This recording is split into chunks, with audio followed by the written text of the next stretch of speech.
Dalawang sugatan sa banggaan ng tatlong sasakyan sa EDSA Show Boulevard Tunnel kaninang madaling araw. Ang driver ng isa sa mga sasakyan, lasing daw. Si Isay Reyes naka-alerto 24.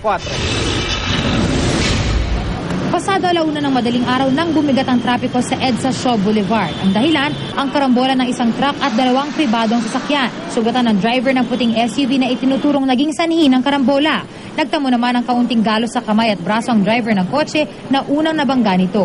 Kwento ng mga biktima, tinatahak ng puting SUV ang northbound lane ng EDSA Shaw Boulevard Tunnel. Nang bigla raw itong bumangga at pumaibabaw sa Center Island at humagis sa southbound lane. Unang tinamaan ng SUV ang isang kotse. Tumagilid ang SUV sa kabiglang tumama sa truck. Parang bigla na lang may lumipad na kotse sa harap ko. So wala na. Actually wala na ako masyadong naalala, nakita kasi yung windshield bagsak na sa akin. Matuloy yung takbo ng sakyan galing doon, yung puti na yon. Tapos bumangga siya doon sa kotse. Pag bangga ng kotse, parating na rin ako, umikot siya. Kaya tumama dyan sa akin.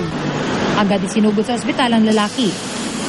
Pumailalim kasi yung driver ng adventure man sa truck. Itingin ko man sa windshield po kasi ang open lang po dyan yung windshield eh. So from the windshield, lumabas yung driver? Opo, inabot po namin ma'am, nasa labas na po siya. Mukhang lasing po ma'am. Nang mga oras na iyon, eksakto ring ikinakabit ng mga kawani ng MMDA ang plant hanger sa kahabaan ng EDSA. Kung hindi raw tumama ang SUV sa truck, maaaring inararo rin sila ng SUV. Iniimbestigahan pa ng mga pulis kung sino ang dapat managot sa aksidente. Isay Reyes, naka-alerto 24.